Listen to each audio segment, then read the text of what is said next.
book besties. Welcome to More Than a Book Club podcast. I'm your host, Leyna. And I'm your other host, LJ. And today we are celebrating something special. This is our 20th episode. Woohoo! Yay! Yeah, for something that we were like, we're going to do it. And then we didn't do it for a while. And then we did it. And I can't believe it's already our 20th episode. It's been pretty awesome. And we've been consistent every week. We drop a new episode for y'all and we're growing. So that's always awesome. We started just with Spotify and Apple Podcasts. And then we've kind of branched out into YouTube at the request of some of LJ's students. Yes. Or the recommendation. They were the recommendations. They're like, if you don't have a YouTube, no one's going to listen. And I'm like, do you hear what you're saying? No one's going to listen if you don't have a YouTube with video. And that's a totally weird thing because my kids, whenever they make a phone call, they FaceTime someone. Yes. They don't. I'm like, you don't need to see them. You just need to talk to them. Put the phone to your, yeah, it bothers me, but whatever. I know. That must be just a generational thing. Oh, I think so. And you know what else? I'm like, what sucks for them, it's a lot more complicated for them to be able to do a three-way call where someone on there doesn't know the other person's there. Because I don't know if y'all did that, where we do that call, like, hey, do you like my friend? And they'd be secretly on there listening with their phone on mute. Oh my gosh. I'm like, how do y'all do that now? They really can't. They text. They text. Yeah. With their friend sitting right there, or call with their friend sitting right there. Screenshot and send it. All the things. Yes. All right. Well, we're celebrating. Yes. So should we open up our we got Prosecco? Little Proseccos, little tiny ones. Woohoo. So cute. Get those open. I was disappointed because I was expecting them to be the kind, where you push it off and it pops and it goes everywhere. But this is a twist off. LJ crushed my dreams and was like, oh, you can just twist it off. So I don't know. Twisted off. I don't know what it says about me that you got a single and I got a 3-pack. So I'm not. It means you like Prosecco more. I do. It's true. I do like Prosecco. And if I go to Olive Garden, on the rare occasions that I go to Olive Garden, I will get a Prosecco and they will bring literally one of these little bottles and pour it into a glass for you. So it's fine. But I do have a second one. I brought mixers. I have in my little kids cups, if you're watching on the video here on the YouTubes or on Spotify video. Yeah. I have, I don't know, some sort of Dole orange juice, banana, something. I don't know how it's going to go. And then I have cranberry juice that my in-laws left here from the last time they visited. I do like cranberry juice as part of my mimosa. So I fully support that's why I was like, I like mimosas. I can do that. So I'm going to have a little bit as just regular and then go on from there. And then go from there. All right. Well, we should cheers. Cheers. Through the, here, I don't know if we'll have to make a clinky noise. Oh, here. Oh, yeah, we can use the bottle. Okay, here we go. That's is perfect. Your glass plastic? Yes, it is. I was like, it's not making the same sound. Cheers. I almost used a plastic one because I have plastic patio champagne flutes, and I was going to, and then I saw I have one regular one because I went to, I think it was a bridal shower or baby shower. I think it was a baby shower, and someone had done Cricut letters where it had our names and script. And then we were told not to put it in the dishwasher. So I would not have put it in the dishwasher. But someone else that I lived with lived with at the time, put it in the dishwasher. And so it is now my single, solitary, plain champagne glass. Well, I had champagne glasses that were from my wedding that my mom got when she was in the Czech Republic, I think. Oh, cool. When we lived in Germany. So back when I was 16, I think, when we lived in Germany, she went... I want to say it was the Czech Republic. I can't remember now. But she bought all of her kids champagne flutes for whenever they got married. And she bought us, cool. I think she even got us a spare. And one time when I was moving, I dropped the box and only one survived. Oh, but I was like, do I use that champagne flute and risk it breaking? No. Or do I use the plastic Walmart wine glass that I got? Plastic. We got these at a writing retreat that I went to. Oh, yeah. The Airbnb that we were at didn't have enough wine glasses. And so I was like, I'll just pick some up and I'll just take them home with me. Yeah. Because I love things that can go in the dishwasher. Yeah, me too. And these can go in the dishwasher. Perfect. So that's what I have now, and that's mostly what I drink out of just because it's easy. Yeah. I No, have some I beautiful get that. glasses that my sister got me that have like a little Texas thing on them. I think you've seen Mm, them, I think I have too. but I love them, but I don't want to put them in the dishwasher and ruin them. No, no, not at all. So it's fine. We go with our, I mean, this was probably a cheap one too. It was kind of like a party gift. Yeah. I mean, I hope she didn't spend a lot of money on it. It was a lot of people there, so I hope not. But anyway, yeah. But yeah, 20th episodes, and I had put out a call on all of our social media that we were trying to hit 20 YouTube followers, Mm-hmm. subscribers before our 20th episode, and we did it. We are now at 22 subscribers, Woohoo! and Yay! I'm super excited that we have hit that number, continue to go up from there. So Mm-hmm. it's very exciting watching everything grow. It is. And one of the fun things that we get to do is talk about books. Yes. And this month we chose James. So Mm-hmm. we're going to be talking about that. But first, I want to hear, LJ, what have you been doing literary lately? Well, I will say my stuff first, and then I have something that you have to talk about because I'm so excited about, and you know what I'm referencing, so I Yep, should I not have know. started with that. But okay, so for Everybody wait me, in anticipation. I know, let's build the anticipation. So I was reading Frida McFadden's The Crush when we last left off, and I had just started. I was like, oh, I'm going to finish it tonight or tomorrow. Well, I finished it, and I will say, like her others, it was a very quick read. That being said, it was not my favorite. I feel like it was more suspense than thriller. There were not a whole bunch of twists. There were definitely some red herrings, but I kind of feel like I figured out that they were red herrings before you were supposed to. And then the twists didn't really pay out. There was one twist was better than the other, but one of them I figured out. And I kind of lose a star if I figure stuff out. Like, unless it's something where I'm like, I'm really proud of myself. Like, I was not proud of myself. I was like, well, if I'm figuring this out, literally everyone Anybody else has could, to. yeah.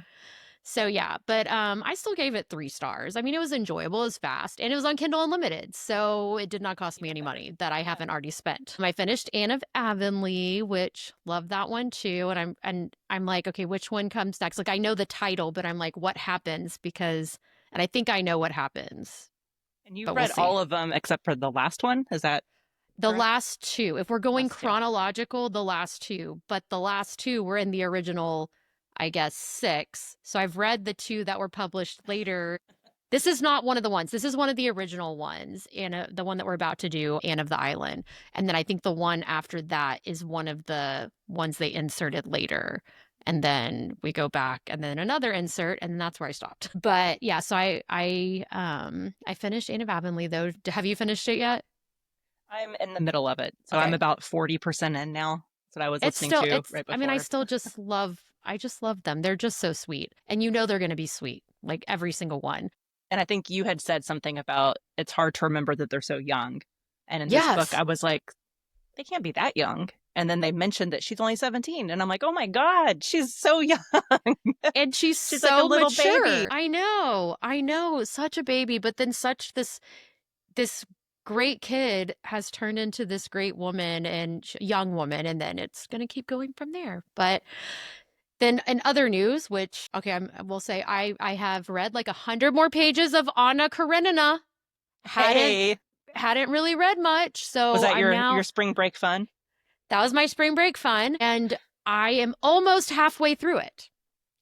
So I'm like 60 pages away from being 50% in. How long is that book? I know it's a big My book. my copy I think is 760 pages. Now, if you look on Goodreads and just see what automatically comes up, they're more like 800 pages. And mine does kind of have small font, but it has bigger pages, so it makes sense that it's less pages. But then mine has a lot more pages because it has a lot of critical commentary at the end. But I am enjoying it. Like when I picked back up, it was just like, oh yeah, it's so good. Like it's not delightful as in Anne of Green Gables delightful, but it is an easy, delightful read. Like the translation is really good. I don't think it's too For some difficult to reason, understand. I just picture Russian literature as being dark and depressing. Mm-hmm. And yeah, I don't picture it as being pleasant. I know. And it's so interesting because you do go around to these different characters that are all interconnected. And the one that's been focused in a lot recently is this guy who lives out in the country and he's working with the peasants. Like he decides to go out and like work with the peasants. And for lack of a better word, I mean, I don't know if it's like indigent workers, like they don't own the land, they're working for him, you know, they live on land that's not theirs. And like him really respecting them and understanding them and really enjoying the work too. And then you can kind of see how his ideas are shifting a little bit more towards communism, but not, because he's very careful to be like, I'm not for communism because it doesn't work, but like some of the aspects of it. And so it's interesting to watch that transition of character along with him having conversations with people about it who are like, what's going on? Because you're in the aristocracy. Yeah.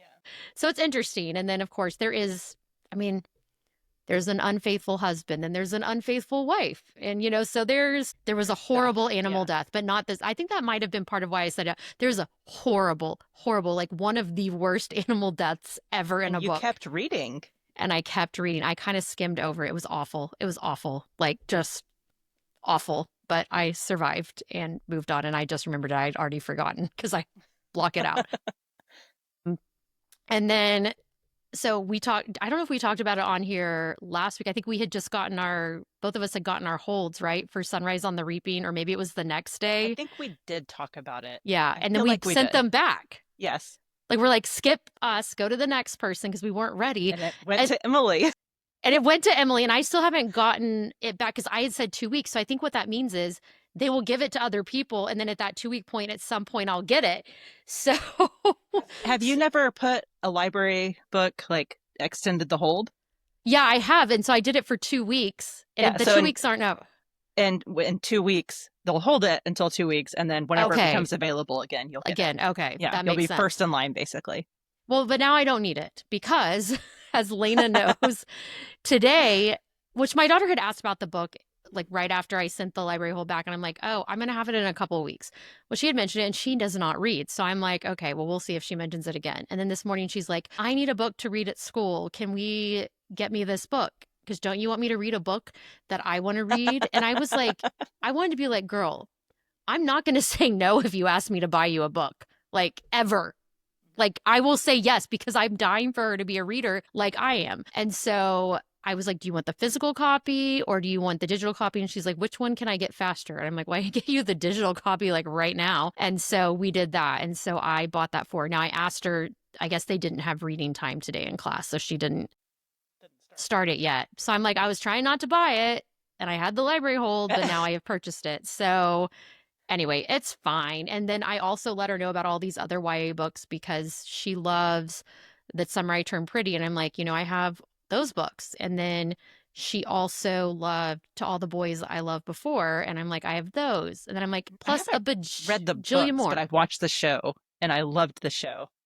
I will say, I think probably most people think the show is better. And it's really cute. And even the movies for the other one, the movies, like when I read it, I was like, I read it To All the Boys I Loved Before because I knew they were going to be Netflix movies. And I was like, as I was reading, I was like, oh, this is going to make a better movie than book. And they have. I mean, I only watched the first one. But anyway, so now she's kind of excited that I'm like, now you're logged in on your phone. I'm like, you can log in on your iPad and you can have all my books. Like I've got over 1,500, you know, it's going to be great. But switching over to you, because I did start a new book, which by the way, I know you ordered me a physical copy, right? Yes. And you have a post-it for me, which I'll let you explain about that. And then I went on ahead and bought the audiobook because she reads it. Oh, does she? She does. And so I was like, well, I'm just going to get the audiobook because I loved listening to her podcast. So I started Killer Story and I am loving it so far. But Leyna, literary lately, what has been going on? So first of all, I'll start with I read Huckleberry Finn, The Adventures of Huckleberry Finn, and I finished Noel Bridge. So those were my 2 reading books. Did you see that? No. Like a thumbs up thing came up on your screen, like on your face. Like, I don't know. It was like a thumbs up, like a little like Facebook almost thumbs up. And I'm like, how did that happen? I don't know. Keep going.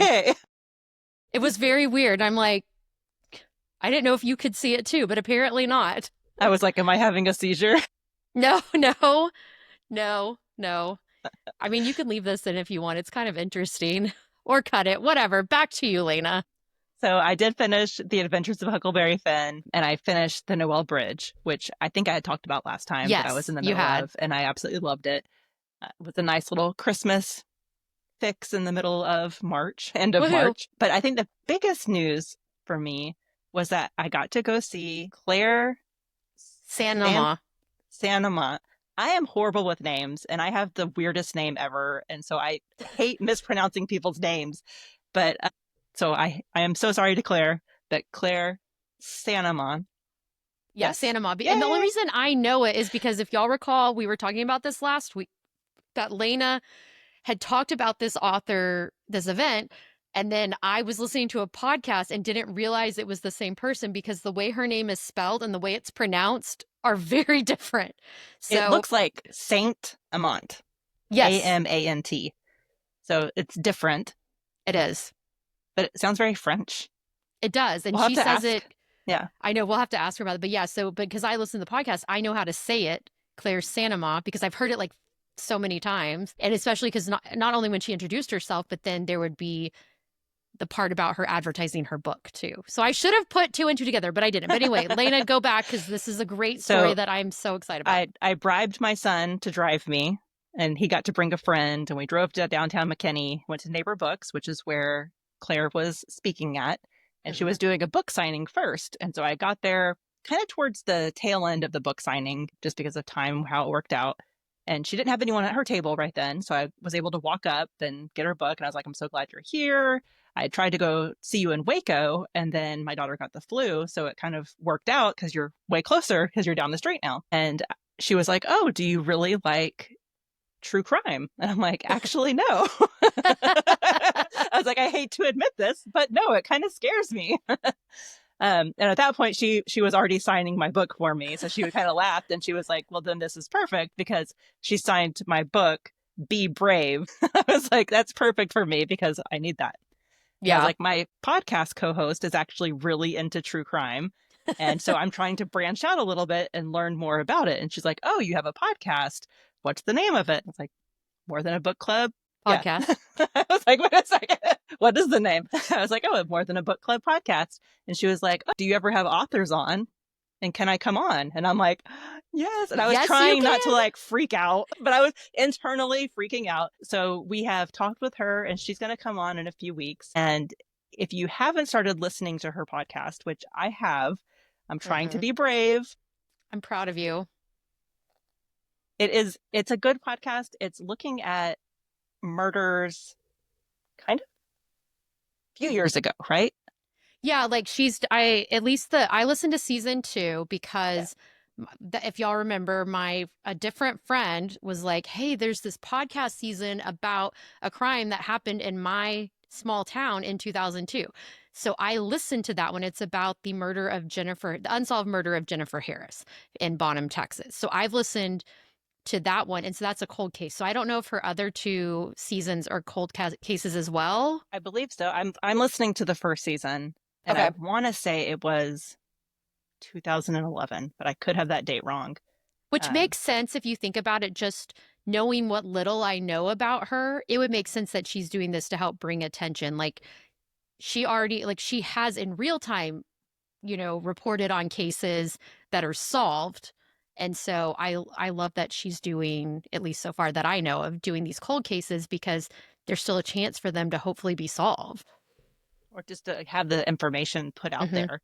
Yes, And again. Claire she was a field journalist Hmm. with a couple of big name TV shows. So we'll save that because Oh, well, I was going to say 48 hours. Sorry. well, that's one of them. So now you know That's one one of of them. them. That's one of them. But she's been on all kinds of different podcasts, TV Hmm. shows, just everything. So it's going to be really exciting to have her on. And I Hmm. think you'll learn a lot from her. You, LJ, as a person. Yes, I'm so I'm excited. so excited just because I know that you love true crime and this is right up your I do. alley. And I think this is going to be just so much fun. So we are going to be interviewing her in a couple of weeks. Mm-hmm. And then we've also been talking with the author of Alive and Beating, who Mm-hmm. she had sent us her book, and we're going to be interviewing her in a couple weeks too. So we have a I couple of know. really good book authors Yes. coming up. We've And their had, books are out. Both of their books yes, are out this time. so Like you can Chris, read. Chris, we want yours to come out so that they can read it We're too. still rooting for Chris. We're still rooting for Chris every episode. There we go. But So yeah, these are out. you can read Killer Story. You can get it now if you want to read it ahead of time. We probably won't do spoilers whenever we do No, that we episode. won't. So we We don't want to won't. do any spoilers. And same with Alive and Beating. We'll talk about the book, but not give away any Right. spoilers like we're going to do Right. today. Because Right. Because today, this is different. today we're talking about James. Mm-hmm. So what was your opinion of James? I really enjoyed it. And so this is what happened for me because as Leyna knows, I prefer if I'm listening to audiobooks, I do better if it's either a book that I've already read at some point, so it's a reread because I'm familiar, or I like for it to be nonfiction.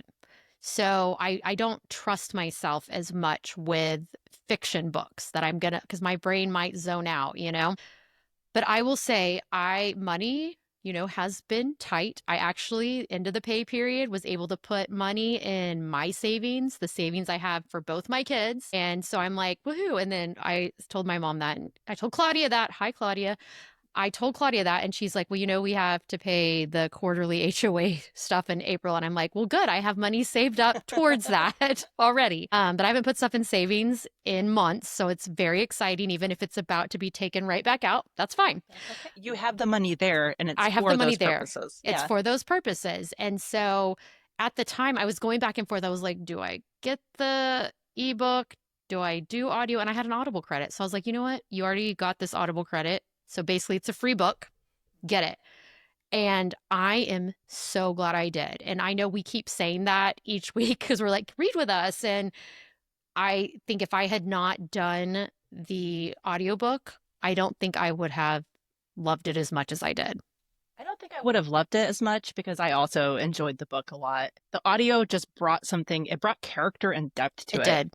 And if you're reading the pages and it's giving kind of the slang or I guess the vernacular of the time, Yeah. it would kind of be lost if you're reading it. It wouldn't look the same, if that makes Right. sense. Right. So I think that being able to hear it and hear it spoken, it kind of took you back. Mm-hmm. And this book did an awesome thing where the main character, who we know as Jim from The Adventures of Huckleberry Finn, he is speaking and he's talking to the people around him. Mm-hmm. And then he's by himself or with his family, and his whole tone, his accent, the way he talks, everything changes. Mm-hmm. And he's talking more like an everyday person, Mm-hmm. which I think he explains it in the book that you want the white people to think that you're dumb, that they're better than Right. you. And it kind of Right. makes them feel more comfortable if they can see you as something else. And So- that was the thing that I thought that was a very, I can't say this word, that word, Poig, Poignant. that one, however you say it, that word, because it makes sense. And I think that also showed, like, I mean, if you've read Huckleberry Finn, oh my gosh, like he is treated and even written like he's dumb. An idiot. Yeah. Like he really is written like he's an idiot. And like some of the ridiculous stuff that we'll get to, I mean, it's just like, I'm sorry, unless someone might have like perhaps a lesser mental capacity at his age, like where he's married and he has at least one child. I think in Huckleberry Finn, it sounded like there was more than one. But either way, like the way he's written in Huckleberry Finn originally, I mean, it's just like, is there something going on that he doesn't understand things? And I feel like that's a white perspective of of slaves during that time. Now, I don't know, I wasn't there, but it makes sense to that. And it also makes sense that in order to survive and to have a better life in light of the horrible situations that he was in, it makes sense that to fit in and not draw attention to himself, it was better to come off as he does not know how to speak correctly. He doesn't know how to read. All these things would have, like you said, made the white people the slave owners and people in the community more comfortable to view him like that, because the last thing they want to do is feel threatened. And that code switching that he does, we all do code switching depending on situations, but that extremity, I really loved that that layer was added to that character. Have you read any other Percival Everett books? I haven't. Have you? I haven't either. And apparently he's very well known. He's a professor, I believe, at Okay. UCLA. Okay. So he's has quite a few books out, and a lot of them, from what I've understood from the book club that I cheat on you with, Yes. Yes. they had read this last month, so I kind of had a little bit of their opinion as well. But they talked about how he's very comfortable with making people uncomfortable. I love that.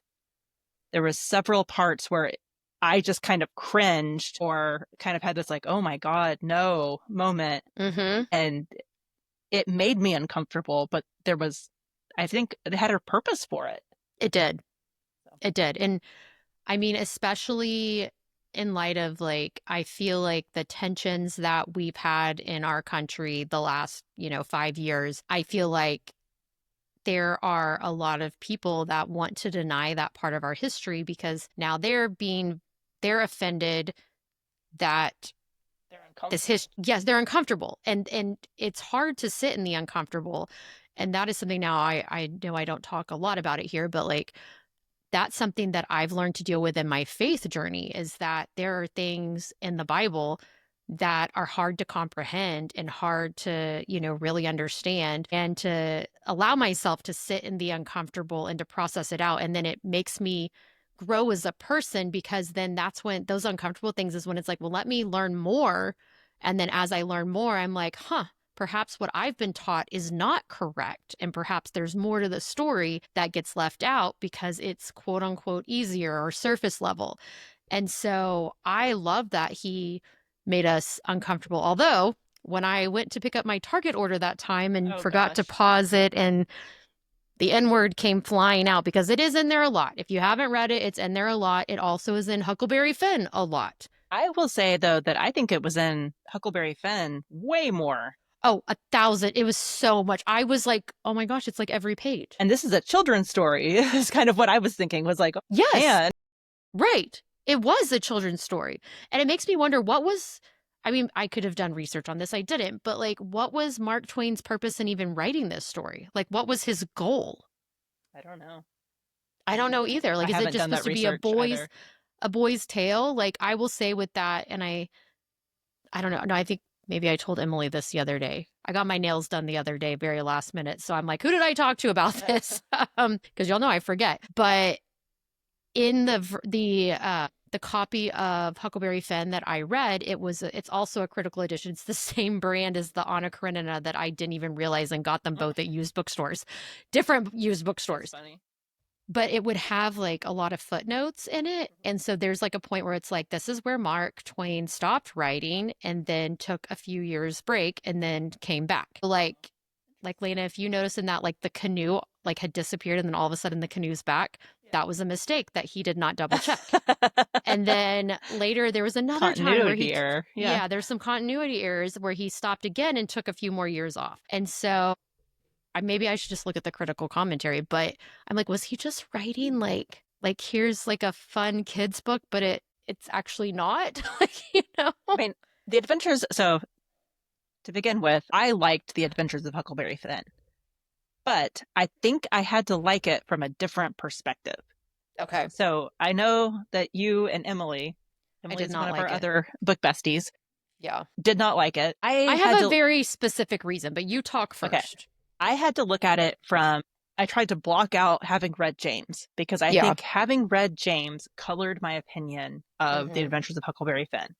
Yes. That being said, this was from a young boy's perspective, and it was more of like a swashbuckling adventure. And I do think Huckleberry Finn did have some personal growth. Yes. I think there were several times at the beginning where he just thought of Jim as property, and I don't think that changed 100% by the end, but he did start seeing Jim more of like as a person rather than a thing. No, it's true. which, He did have that like moment of reflection that we got to see where he was like, which is the right thing? Do I turn him in or do I protect him? And came to and like even talking to God about it, and he came to the conclusion, no matter what, that he was gonna, protect him. and he, even when Tom Sawyer was trying to like come up with these crazy things that he had to do, Huckleberry Finn was like, no, this is his life. And I think that it made it real for him. And it kind of, he felt the stakes at that point. Like, Mm-hmm. no, we have to save his life. It's not just a story. It kind of felt like that was his moment of growth, whereas Tom Sawyer was still a little kid and Okay, so Huckleberry Finn was growing up. So that was, in my mind, it was almost a coming of age, I but mean, I can not see quite. that. Yeah. Yeah. So I have essentially three reasons that I did not like this book. And honestly, like at the beginning, I was really enjoying the book, probably 60% of it, despite my issues. That being said, I did not love that that whole last section dragged on. Why is Tom Sawyer back? Tom Sawyer was ridiculous. Like, okay, we can't rescue him until we have a spider, till he has a snake. He has to have a snake in there. He has to have this. He has to have a journal. He has to have markings on the wall. We have to dig him out. When really they could have just had the guy they could get in there anytime. Like, and then And part and of then it, he go go ahead. ahead. No, you go. I was going to say part of that though, I feel like is whenever we as people are looking at a problem, sometimes we come up with these crazy things that need to happen before we can solve the problem when it's really like, no, just pick up the bed. Okay, It's kind of but like whenever you need to go do the dishes and you're like, it's I going to take know. forever, but then it takes 5 minutes and you're like, oh, I could have done that. Like I spent an hour not wanting to do the dishes and it took me 5 minutes to actually do them. That's kind of Okay, how I was looking at it. okay, but then he's Not to like, well, pick but apart all your reasons. no, but like Tom Sawyer's like, well, we can't because this has to happen first because of based on like stories and stuff. Yes. And so that drove me crazy. It also drove me crazy that ultimately Tom Sawyer, quote unquote, like is kind of saves the day because that's how we get this information about him being freed. And I'm like, are you kidding me? Like I just wanted to Tom's, punch Tom Sawyer at that yes. point. I Well, was like, that's so dumb. well, and then on top of that, one of the footnotes in this, and that my copy said that Mark Twain intended the boys to be 14 years old. That changed my whole perspective of this. I'm like, I'm sorry, this is not 14-year-old boys. I have taught And 14-year-old boys. This is not 14-year-old boys. This is like 11-year-old boys. Anne of Green Gables and Anne of Avonlea, and then comparing that, Right? that's totally different. And No, it's only supposed to be because Anne of Green Gables is in the 1900s, like early 1900s, early right? 1900s. Yeah. Yeah. So it's only supposed to be like 40 years later. I Yeah. don't see that being realistic. I do see them as more 10 to 11-year-old boys, is what I was Yeah. picturing. Yeah. But either way, I'm just, yeah, Tom Sawyer is annoying AF. There's no other way to say it. It made me be like, I am not, I know I read like a children's, apparently abridged. According to Emily, it was an abridged version of Tom Sawyer. I don't remember it being abridged, but how would I know the difference? I was a kid. Not want to reread the real one because I'm like, he is so annoying. Like, I could not stand him. I was like, why are you here? Like, it would have been fine briefly, but then he stayed, and then, He was there for a long time. I agree. forgot. I would agree with that point. I forgot. The third reason that this makes me so mad is then they have this all set up, and then Tom Sawyer insists on like letting them know the plan, like putting them on alert, putting all of them on alert. Like that was That so makes it more stupid. exciting whenever you're a little kid and you're coming up with this Oh grand my caper. gosh. Like his priorities were not saving for Jim. it. He gets shot for it. I mean, he does get his due. But I'm like, no, like I could not. And maybe that's part of Tom Sawyer figuring out that hey, this does have consequences. Like I hated the whole Tom Sawyer part. Yeah. And honestly, so whenever you read James, and after I read Huckleberry Finn, I was like, okay, they were so different. Yes, they're both about, they start out the same. Yeah. And there are certain parts that are the same all the way through. But then it kind of diverges, and Huckleberry Finn just goes off on this weird thing. Yes. Whereas I think James It also made goes more off. sense. Well, It it makes does. it also goes off on a weird thing, but Yeah. because at the very end of James, he does get to, save his wife and child and all of this, but it felt very much like a hero action figure type guy running in to save the day at the end. Right. Is kind of what it Right. felt like to me. I like the ending. I think Yeah, that I was happy with it. it's good because I think that everything kind of got resolved and I felt Yeah. better about it. Hmm. But I also do think it was a little out there. Yeah, the second half of both kind of went off the rails in very different ways because like we did have, which I'm just like was it the Duke and the King? And I'm just like, oh my gosh. And like, I thought they were more interesting in James. Yes, way more interesting. Like, I love that when they go to like the religious revival and how things fall apart. And I'm like, that is so on brand for them because we already knew that at least one of them had been chased out of town and They're bad con men. So if y'all haven't read Huckleberry Finn or James, and you're like, what are they even talking about? The whole thing is James, who is Jim. He's known yes, as Jim the slave, but he becomes James. That's why the yes. title of the book is James. Jim is a slave somewhere down south. Is he in Missouri? I can't remember. I It's on the don't. Mississippi River. It's on the I Mississippi know River. that. And he finds out that he's going to be sold down the river to New Orleans and he's going to be separated from his wife and his daughter. So he decides to leave and run away so that he can at least be near his family. The same day that he does that, Huck Finn decides that he is going to run away from his abusive alcoholic father and he kills a pig. Okay, so because that in James, they didn't really cover that, did I, they? I feel like he killed a pig and used the But blood. well, that was in Huckleberry Finn. We got a Okay. nice extensive. Well, we got to see him with his dad and how awful his dad was, Yeah. like locking him up and trying to get his money and all that stuff. And so that, yeah, he killed a pig and put blood everywhere and And to tried to make it make look it like like, he died, like yeah, somebody killed him, whether that was yeah. his dad. He kind of left it open ended. So he runs away and ends up on an island, the same island that Jim is on. Hmm. And then Jim is like, oh crap, I ran away the same day that you supposedly died. They're Right. going to think that I killed you, is what Hmm. they're going to think. And so Yep. it kind of becomes a different story right from the beginning. It's Jim thinking, I need to survive and I need to, get out of here so that they don't kill me. Right. Whereas in Huckleberry Finn, it was more of a, we're going to go on this adventure together and help each other. Yes. There was less focus on that than about that they both needed to get away and they were like partners in that. And then they end up on a raft and like several things happen. It is adventure after adventure after adventure, really. Hmm. Yes. So they end up on all these different places. They run into different people. The Duke and the King are two, I think, pretty big characters in the novel. Yeah. And What then did they they all call them? Rascapalians or something like that. scallions. Rapscallions. Because I'm Episcopalian, so I'm like, is it Episcopalian? No, rapscallions. Yeah, I don't have the word in front of me anyway. But But yeah, so like they're they're con swindlers. men. Yeah, Yeah. they're Snake con oil men. salesmen, however you want to use that word. Yeah. But they kind of take them in and kind of go together as a group of four for a while. But Hmm. then they decide that they're going to claim Jim as their own slave and sell him. So Yes. things happen.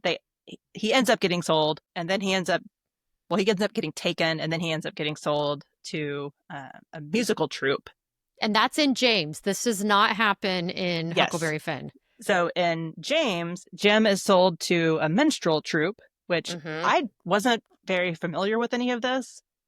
The minstrel troupe, and apparently this was a real thing. And the person that bought Jim, and I say bought kind of Loosely. yeah, because he says that he's hiring him, but he's basically at that point an indentured servant. Like, you Yes. have to work this long, this many Yes. times, and I'm going to pay you less, all this stuff. Yeah.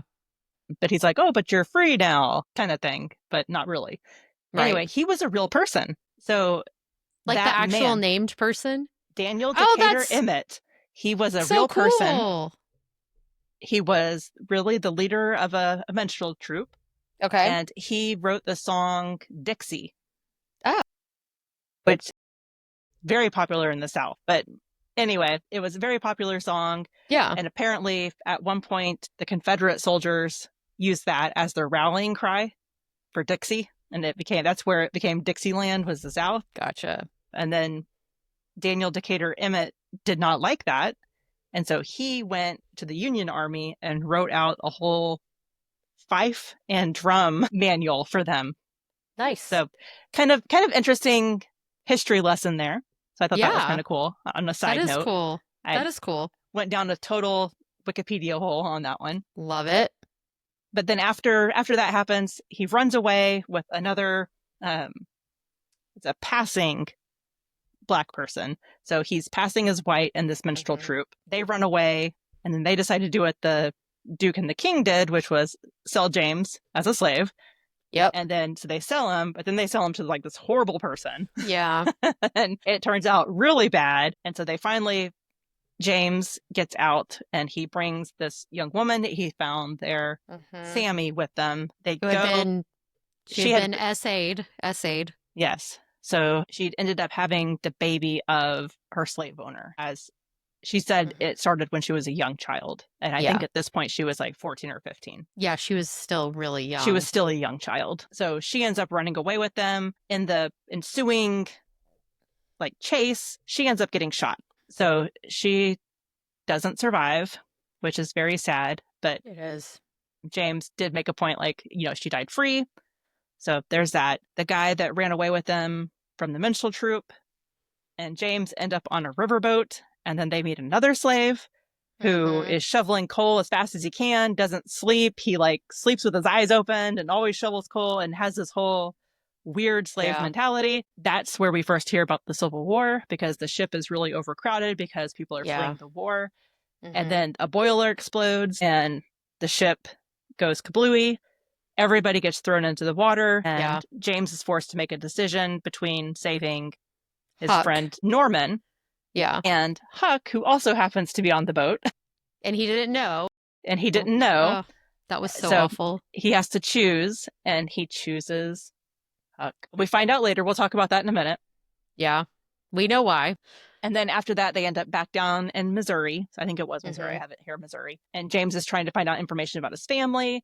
And then it turns out that his family has been sold to a breeding farm, which I did not know was a thing. Don't doubt it, but didn't know at the time. Yeah. At that time, James is hiding out in what used to be his family's shack in their cabin. And he witnesses the wife, not his wife, but the wife of the person that lives there. She gets essayed. Yes. I guess that's the awful appropriate term to say. I think so. So she gets essayed in front of James. Yeah. And it's by the overseer. Yeah. And that was the same overseer that had been the overseer when James was there, and that had probably been around James's wife. And then and possibly his daughter. And his daughter. Like all these things, it's bringing up all these emotions, but James can't say anything, because if he does, what's going to happen? He'll get killed probably. And who knows what will happen to the woman? I mean, yeah, very different. Had a lot, talk about feeling uncomfortable. But then later on, James goes back to the little island that he and Huck had originally started on. And it turns out that the overseer is there, and he's drunk, and his friends all left him. And so James confronts him, steals his gun, and then kills him. Yes. So we get our resolution with that. We can talk about that in a minute. But then the last thing is that James finds out he's found out where his family is. He confronts the judge who sold his wife and daughter. Confirms the location, and then goes to the camp and finds his wife and daughter, frees them, and they escape to Iowa. And that's the end. I don't remember what happens to Huck at the very end. Does he just go back to... Because it's later, it's revealed that because they had seen a house floating down the river, and that they had gone to go check it out, and James had found his dad. Which we found that out earlier in that book than in Huckleberry Finn. He reveals that at the end. The very end. I'm trying to remember, was it James where we find out that Huck's dad did not get his money, or was that Huckleberry Finn? So he Huckleberry still Finn. had money because at the end of Huckleberry Finn, we find out that he's going to live with the widow, right? Again, and like officially be adopted, and he had this money and stuff. I don't remember what happens at the end of James, but we do find out a major thing in James that is not in Huckleberry Finn, Nowhere but near it. But I nowhere thought that near it. I thought it it made was, sense. I thought, man, it like gave me the shivers. Yeah. Because there's a part in James where he's talking to Huck and he's talking about his Huck's mother because he had grown Mm-hmm. up with her. And then he Yes. kind of changes the subject, and it felt like there was something more to that story. Yep. And then whenever he is choosing between Huck and his friend, and he chooses to save Huck, Huck's like, "Why did you do that? Why didn't you save your friend? Why would you choose me?" And he's like, "Because I'm your father." And it was one of those moments where it was like, "What? I did not see that Mhm. coming at I all." didn't either. I didn't either. I was so shocked by that. And But then, like, it kind of, I think it fits the story. and there was a part where, so at one point, the Duke and the King tried to shackle James, and Mm-hmm. they keep him in this like farm. What do you call that place? The blacksmith shop.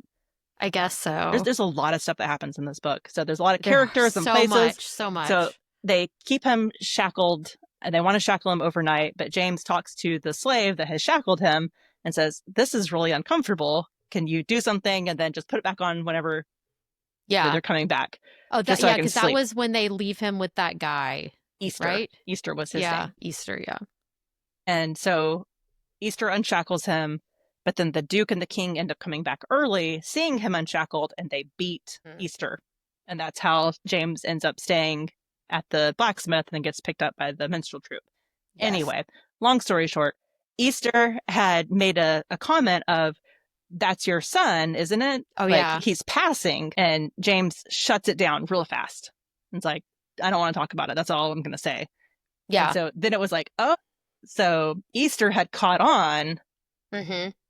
but that's what I happened. know it was very interesting. And like, so this is what's funny because I guess I saw The Adventures of Huck Finn one time a very long time ago when it came out because I watched a trailer for it because I don't have Disney Plus and that's the only place it's streaming. So I watched a trailer for it and I was like, none of this is familiar, but I know I saw it. I like can remember like one scene. And so, you know, I didn't realize, like, in my memory, Huck was from like a well-established rich family. And that was totally a wrong memory. He is not at all.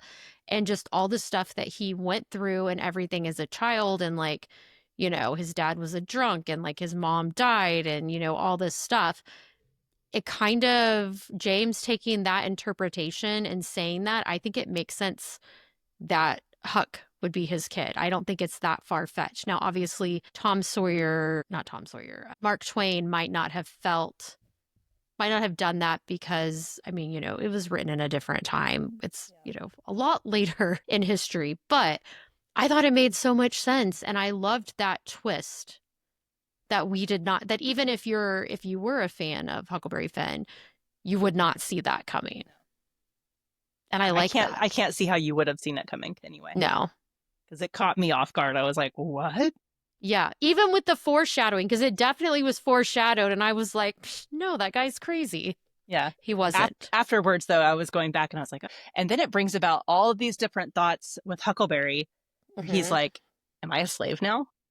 Oh my gosh, I know. Am I black? And But that it's like, was, yeah. he's like thinking about this because what was it? If you were a fifth, I feel like it was something very similar to what Jewish ancestry was for the Holocaust. But if you had, was a drop of blood, you were still, I think so, yeah. I don't remember what it was exactly, but I don't know. he would have been considered black. He would have been a slave.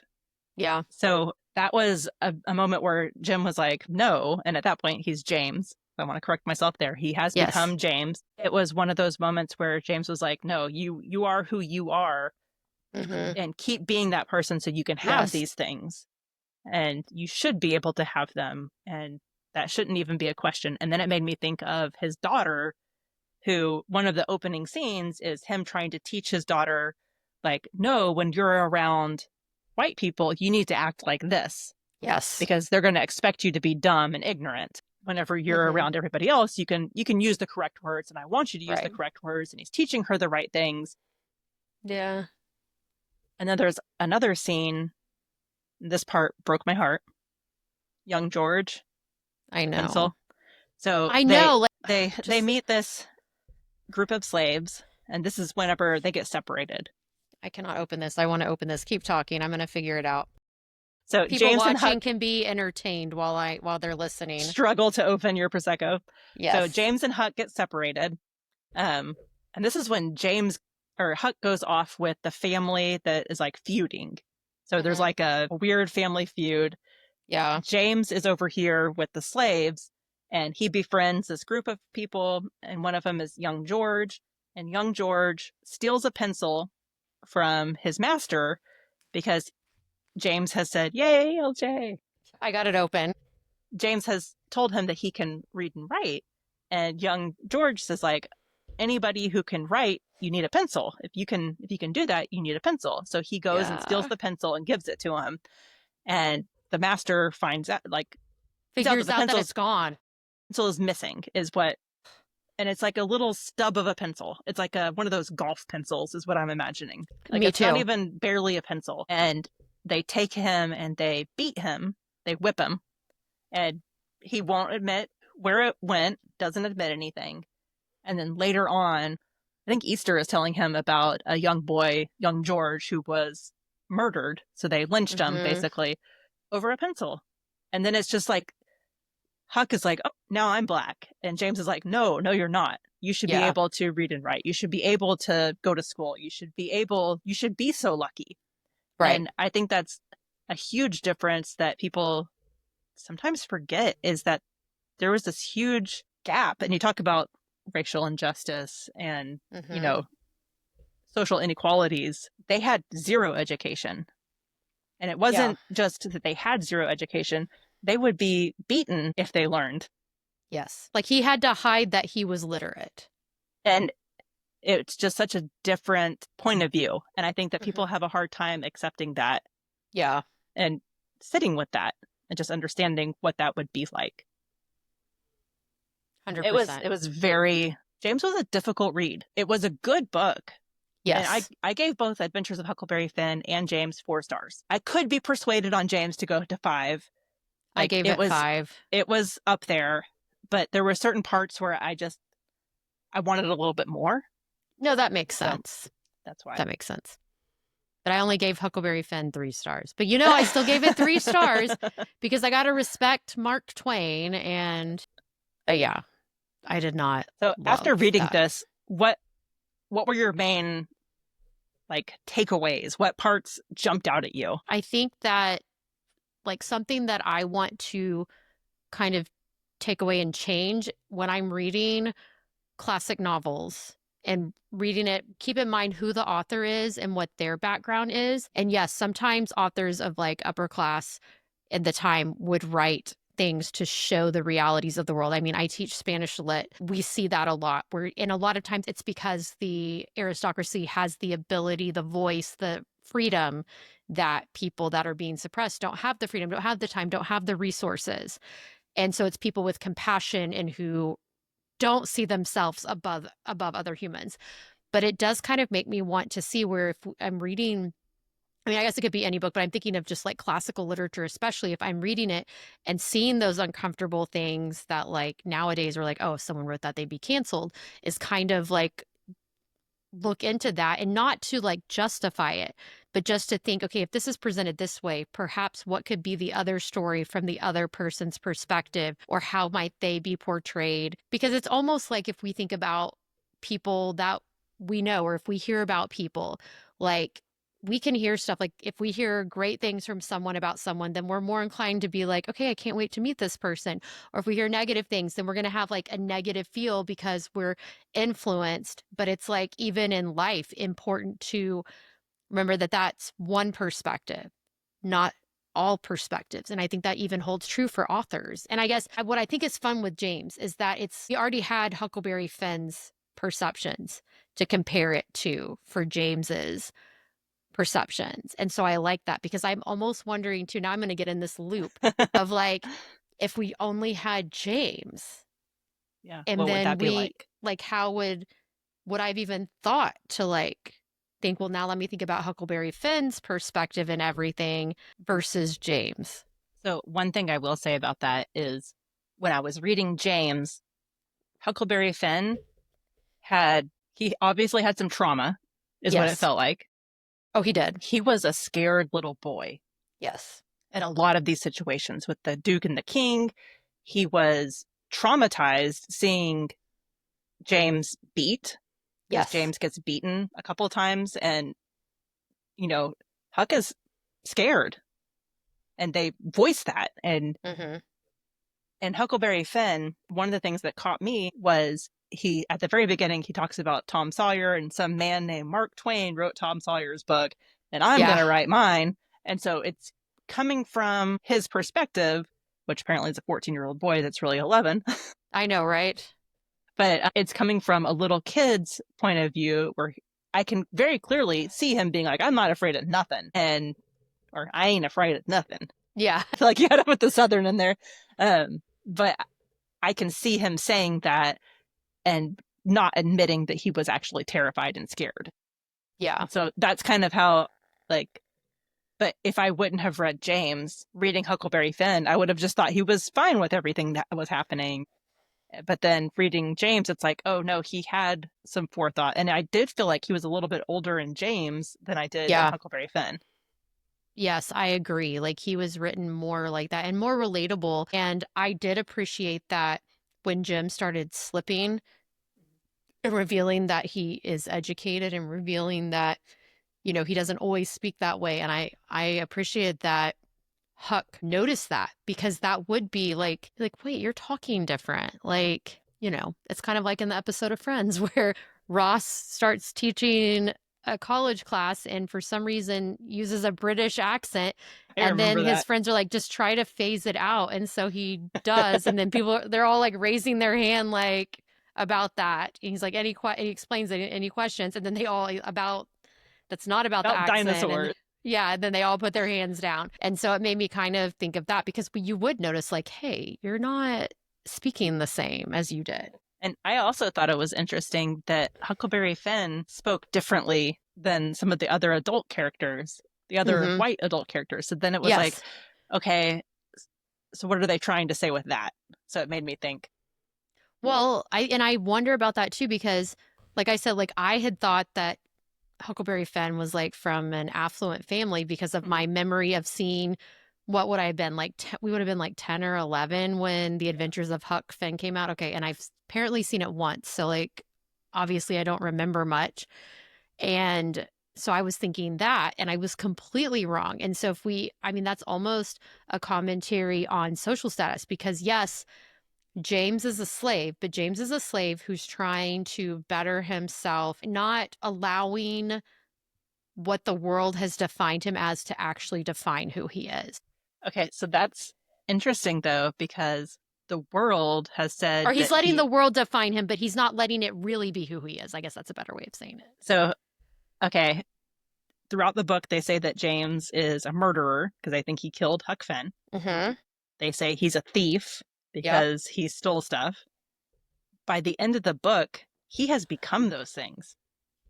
That is true. He has. Oh And my gosh. Leyna, you just took us to a whole new place. I was, that was one of my things. I was like, oh man. So he started out, people were talking about him as if he were these things and he was And defending then he himself did.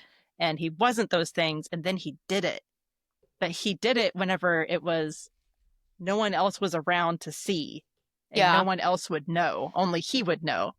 Mm-hmm. So That's it true. it kind of made me wonder, like, do we all have a little bit of a murderer in us? And it just has to be the right circumstances. I mean, I don't want to ever it find out.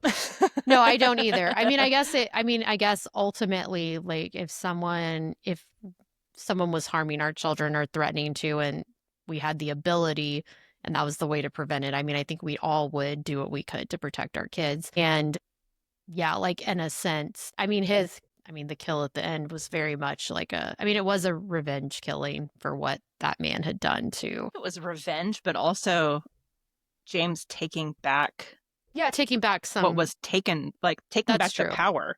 Yeah. So I saw that from that perspective as well. But going back to, because we got sidetracked, Sorry. I think that Huckleberry Finn is evidence of like, I mean, for lack of a better way to say it, at that time, lower class. He spoke lower class. He did not speak as well as James would have in his natural vernacular. And I think if we think of Huck as like younger, like, but I'm thinking like 7 or 8, then we could be like, okay, well, that's a kid figuring out language. A kid that's even 11 or 14, that Should would have not be the mastered some of case. those things. Yeah. Well, and would have been corrected. Mhm. And we know that he did clearly go to school at some point while living with the widow, but we don't know how much time he would end up spending with his dad. And we saw in Huckleberry Finn his dad locking him up in a cabin. So it wasn't like he had anyone to teach him anything. I mean, his dad didn't have books, like, you know what I mean? So, but it's interesting to see that because even in, I mean, I know in Huckleberry Finn, we don't get to see Jem speaking in any other dialect than what would be expected of slaves. But Huckleberry Finn did not have quote unquote good English either. So in either book. I really enjoyed this book, and I thought it was one that people read The Adventures of Huckleberry Finn in high school. I think Emily had said she had read it then, and it's one of those Mhm. easy ones that you can pick apart and you can say, oh, this is Yeah. a classic because of this. But I think that James is almost more of a classic Hmm. for several of the things in there. I want to see if you notice something. So at the Okay. very beginning of the book, it starts out with songs, Yes. and someone is reading the songs. Did you skip through those? No, I listened to No? them and I was like, I know some of those. I know some of those. And I was like, oh my gosh, like songs that I used to sing that were in like children's, like like We Sing. I don't know if you had these We Sing books, and they had the music, and then they had a I cassette think I tape, do remember those. and they had like different ones. Like I remember the Christian one was green, but it like had so like Jimmy Crack Corn and I Don't Care. I'm like, oh my gosh, I sang some of these songs and had no idea that they came from this time period, and it makes perfect sense when you're like, my master went away. Well, So it's even like master bedroom. I'm trying to shift to saying primary bedroom because I didn't realize master bedroom was came from that time, and it was like the slave owner's bedroom, and it's like, oh, that's horrible. So I don't know if you caught this because I caught it and I was like, oh man. But as you're reading, James starts writing his book, and those songs are at the very beginning. And then Uh-huh. you learn that he gets, was it Daniel? I want to call him Daniel Day Lewis, Daniel Decatur Emmett. He gets Daniel Decatur Emmett's songbook and he steals it. And that's where he starts writing his book. So he He stole the starts song. writing it after he leaves the songs in there. He even says that he's going to leave the songs in there. So those are the I did not songs catch that. that Daniel Decatur Emmett wrote. I did not catch that, Leyna. Oh my gosh, that's so cool. And you're waiting till now it's so cool. Now I want to go back and re-listen. At the beginning, I was like listening to the song, and I was like, there was a lot of them. There were several of them. There And were so many. I was like, I'm kind of bored with this, but I want to be respectful because these were clearly, Oh, slave songs, and I want to give my time to them and honor them. And then you find out that a white dude wrote them. So, as but part of oh my god. a minstrel show where they dressed in blackface and pretended to be black people. And so they were making a Yeah. mockery out of slaves. And so all of this was just like, I did not catch that, and now that all makes sense because I had forgotten about that because I was like, what are we supposed like my honest thing was at the beginning was like, are we supposed to just see this as like, okay, these songs, these are bad songs. Like you shouldn't yeah. have been singing them. My gosh. That's crazy. I And love so that. I wish I had that, noticed that. so whenever in Huckleberry Finn, whenever Tom Sawyer is like, he has to write a book, a memoir with his own blood or whatever. And it has to, he was Yeah. doing all this stuff. And this is what a prisoner does is they write down what's happening to them as it's happening. And then in James, he's writing down what's happening to him in this book. And I'm like, okay, so is he doing kind of what Tom Sawyer alluded to? And does that make me not like Tom Sawyer a Oh my little bit gosh. more? So because So, it was this is so showing that crazy. all the prisoners, all the famous escape prisoners or whatever, write their story and do it this way. And then he does it and he using whatever he My has available mind to is him. blown. Like, my mind is blown right now. Like, Isn't that completely blown. crazy? I cannot believe that. I totally did not catch that. This is why I shouldn't do audiobooks. Except I'm telling you, I know for a fact, if you have not read this book, I'm telling you, you will, even if you're not an audiobook person, I promise you, you want to do the audiobook. Yeah.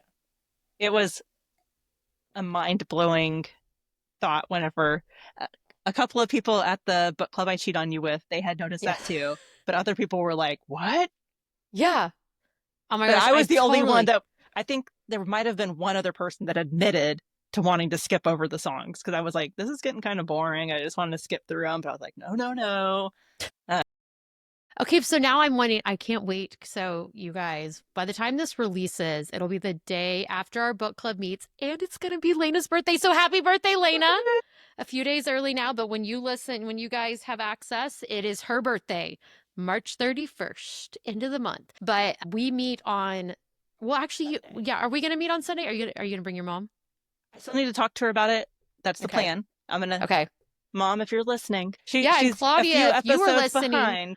Claudia, if you were listening, maybe we would invite you to book club sometime. I'm just saying. I know these are Burn. fighting words. Okay. It's going to be mom versus mom, Krista versus No, Claudia. your mom listens. Your mom is so very openly supportive. And not that, by the way, Claudia also is openly supportive. I love you, mom. But yeah, no, we're And just going to stop there. at the same time, I also need to give a shout out to my mother-in-law, Linda, Mm-hmm. who is the wandering Wahine? Wahine? It's Hawaiian for woman, wandering woman. Love it. But I said that if you commented on our YouTube post that I would give you a shout out. So I'm giving you a shout out, Linda.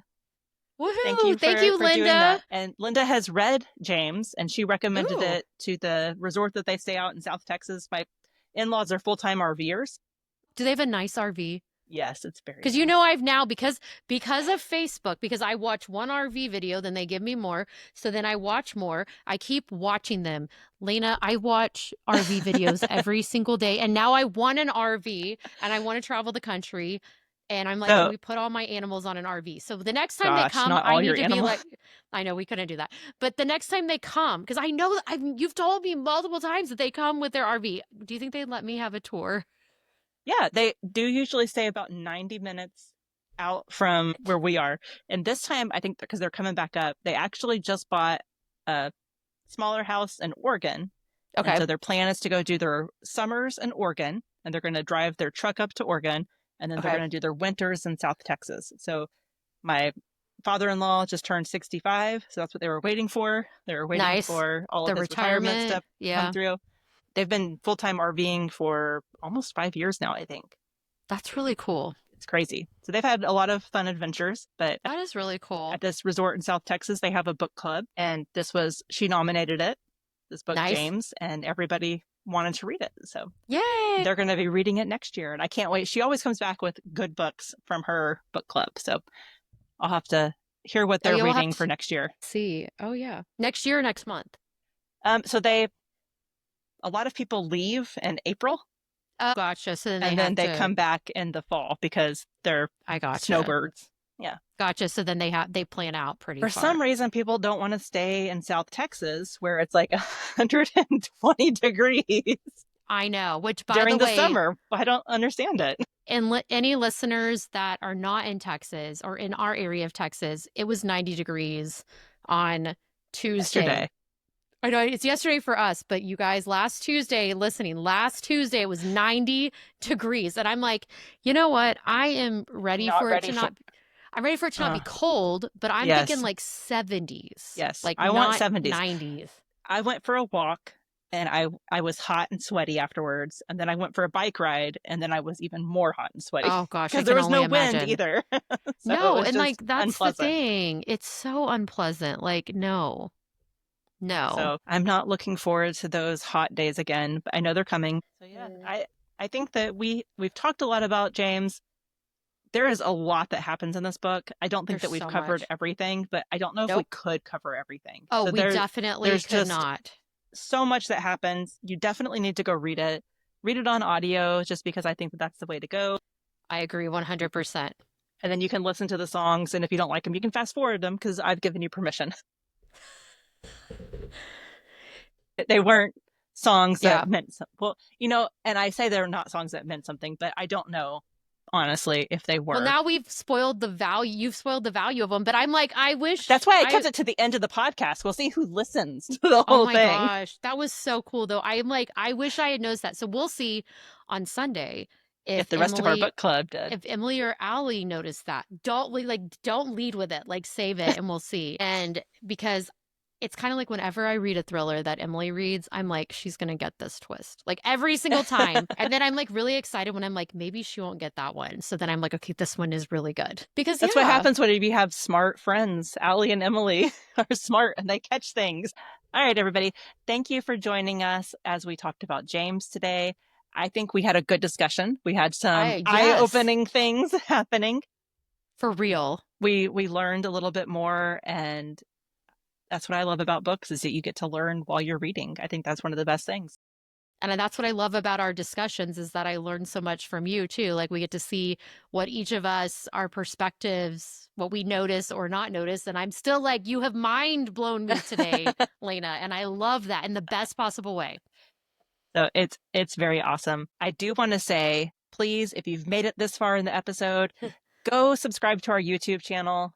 The more YouTube subscribers we get, the more chances we have to do different things. Like, when you hit 50 subscribers, you can go live, and we could do like a live book club and have some of y'all's feedback, different things like that. So that would be something that would be fun that we could expand on in the future. So just something to think about if you have made it this far, or if you are listening to this later, or I guess if you're listening to this on a short or an Instagram reel or whatever fancy things LJ does. Just know that you can subscribe to our YouTube channel, like our Instagram page. That helps us to grow our accounts, and we can do more things whenever we get to do that. So yes, we would really appreciate that. And coming up next week, you don't want to miss, because we're going to talk about something that this is a very controversial topic. And that topic is movies that are better than the books they are based on. Obviously, it's opinion, but I got a lot of opinions. So we're going to talk about that next week. I can't wait to hear, because you've already mentioned one that I'm like, oh no, the book was so much better. So I can't wait to discuss this with you. I can't wait either. I'm already got a list going. I've been waiting for this episode. Like, I am ready, because, obviously as a reader, we're like, the book is always going to be better, except sometimes it's not. Sometimes it's not. So anyway, Thank you for joining us for our 20th episode. Woohoo! We gotta cheers one last time. I mean, I'm all out. Cheers. So, Boberton. All right. Thank you for joining us. We'll see you next time. All right. Bye.